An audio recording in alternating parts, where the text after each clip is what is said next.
Mahasiswa IPB sekaligus seorang korban berinisial SN menceritakan awal mula dirinya bisa terjerat pinjaman online.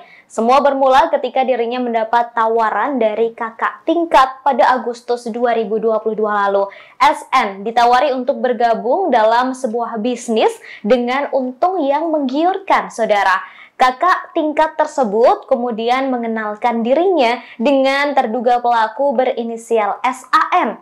SAN kemudian meminta SN untuk melakukan sejumlah langkah dalam menjalankan bisnis ini. Satu di antaranya, SN diminta membeli barang di online shop dengan membayar melalui aplikasi pinjaman online. SN kala itu tak menaruh curiga dan mengikuti perintah SAN. Namun, hingga November 2022, keuntungan besar yang dijanjikan tak kunjung diperoleh oleh SN.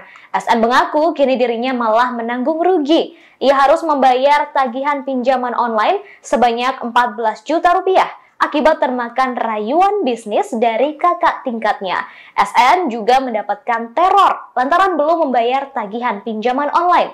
SN menjelaskan dirinya bersama 11 mahasiswa lain sudah melaporkan kasus ini ke polisi.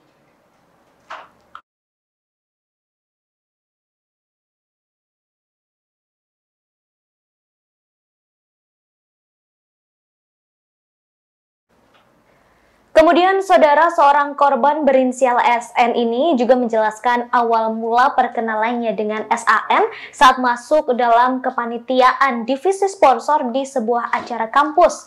Oleh sejumlah kakak tingkat atau cutting di IPB, SN ditawari sebuah proyek usaha dengan hasil yang lumayan. SN dan para korban lainnya kemudian dikenalkan dengan terduga pelaku, SAN.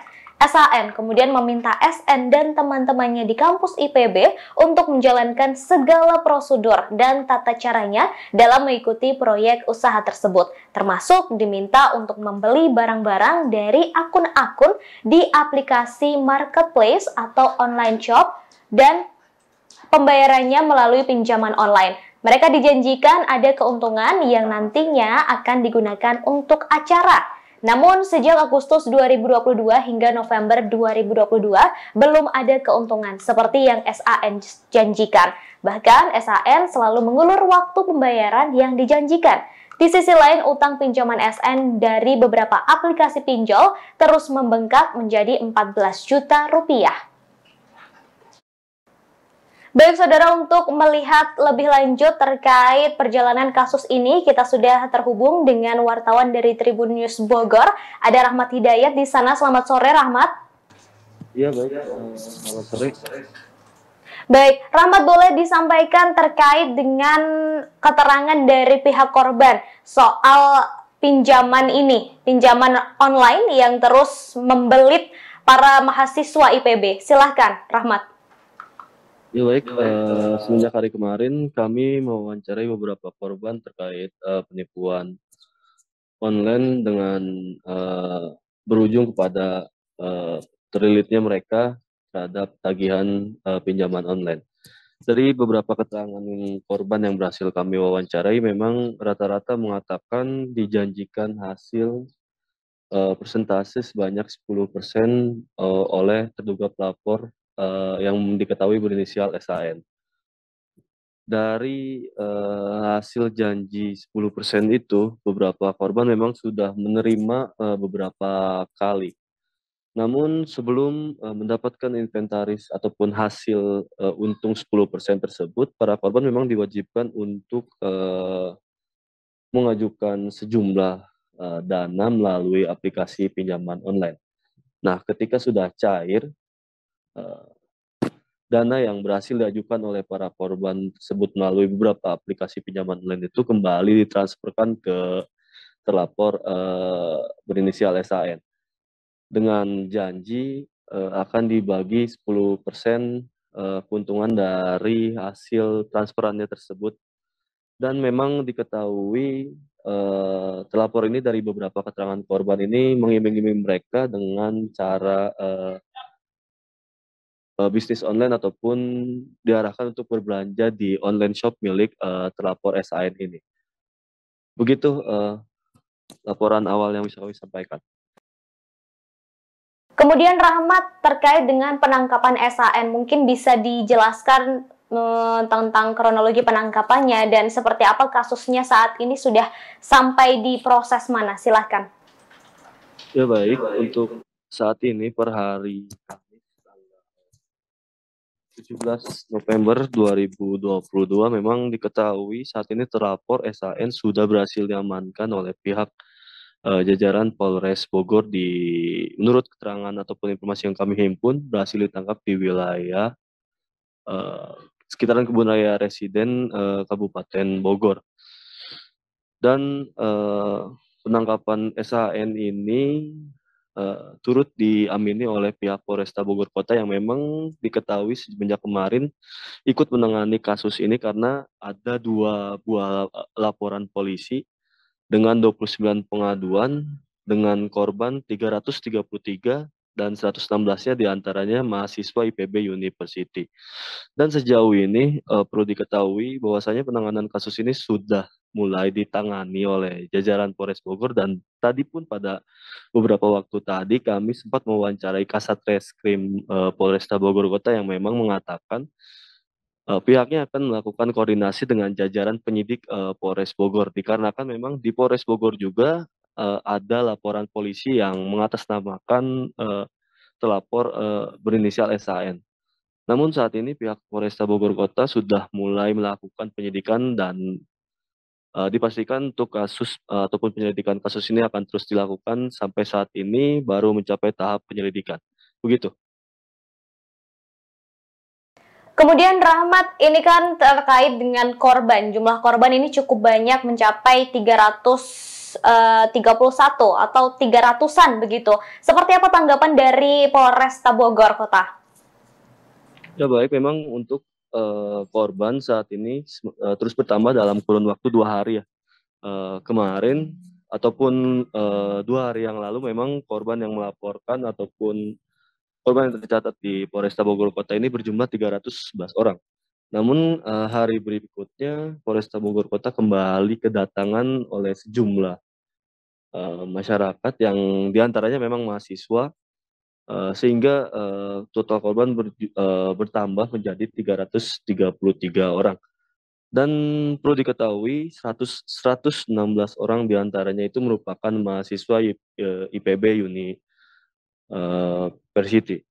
Dan untuk perkembangan jumlah dari korban yang memang terlibat atas kasus ini diperkirakan oleh pihak Polresta Bogor Kota memang akan terus bertambah. Namun meski begitu, pihak Polresta Bogor Kota membuka posko pengaduan bagi masyarakat yang memang mengalami kasus serupa yang terjadi di Kota Bogor. Begitu. Mengingat jumlah korban yang begitu banyak mencapai 333 orang, diantaranya juga kebanyakan begitu ya adalah mahasiswa IPB. Ini apakah korban saling mengenal atau mereka ini mengenal SHN dari satu sumber yang sama atau seperti apa? Rahmat, sudah diketahuikah terkait hal ini? Baik, kami mendapatkan keterangan hal tersebut memang baru sekedar dari korban yang memang mengatakan untuk mengenal SAN ini person to person, artinya tidak berkelompok. Dari beberapa korban yang kami tanyakan mengenai soal kenal atau tidaknya dengan SAN, mereka menjawabnya rata-rata mengenal sosok SAN ini secara person to person. Eee, ada juga korban yang mengenal SAN ini dari sosok yang dari temannya, kemudian ada pula yang memang mengenal sosok SAN ini dari anggota keluarganya yang turut menjadi korban penipuan hingga berbuntut pinjaman online ini. Dan perlu diketahui juga memang sosok SAN ini kami berhasil ungkap ketika kami melakukan penelusuran ke salah satu wilayah di Kecamatan Bogor Utara, Kota Bogor pada hari kemarin, di mana sosok SAN ini memang terkenal sebagai seorang pekerja. Namun ketua RT setempat tidak mengetahui jenis pekerjaan apa yang dilakukan oleh SAN ini sendiri. Begitu mengenai sosok dari SAN. Rahmat, terkait dengan korban, tadi disampaikan ada 333 untuk saat ini ya, dan kemungkinan nanti masih akan terus bertambah. Dari jumlah korban tersebut, 333 tersebut, apakah seluruhnya adalah mahasiswa IPB atau hanya sebagian saja? Baik, untuk jumlah korban memang berjumlah 333 orang, namun dipastikan saat ini tidak hanya mahasiswa IPB saja, namun memang didominasi oleh mahasiswa kebanyakan. Dan sudah kami sebutkan memang untuk mahasiswa IPB dalam catatan yang kami terima berjumlah 116 orang. Namun pada hari kemarin pun kembali berdatangan ke Polresta Bogor Kota itu ada beberapa orang mahasiswa yang kembali melengkapi berkas laporannya kepada pihak polisi. Jadi dipastikan dari 333 orang ini tidak hanya mahasiswa IPB University saja, namun memang didominasi oleh mahasiswa. Begitu. Baik, untuk total kerugiannya dari keseluruhan apakah sudah diketahui, Rahmat? Untuk total kerugian secara keseluruhan yang kami ketahui dari informasi awal dari keterangan dari Wakapolresta Bogor Kota, AKBP Ferry Irawan mengatakan sekitar ada sekitar 2,1 miliar hingga 2,3 miliar. Itu untuk kerugian yang tercatat untuk 333 orang yang saat ini memang sudah tercatat diduga menjadi korban penipuan dari SAN. Begitu untuk kerugian. Baik, terakhir Rahmat, ini karena SAN sudah ditangkap begitu, apakah sudah terungkap SAN ini bekerja sendirian atau ada pihak lain yang membantu aksinya? Rahmat. Untuk hal tersebut kami masih belum mendapatkan keterangan lebih lanjut apakah SAN ini melakukan kerjanya sendiri ataupun dibantu dengan orang lain.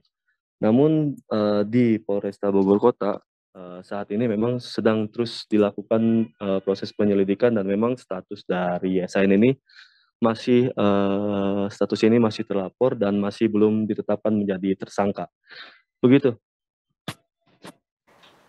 Baik, terima kasih Rahmat atas informasinya. Kami tunggu informasi lebih lanjut nanti. Selamat kembali bertugas.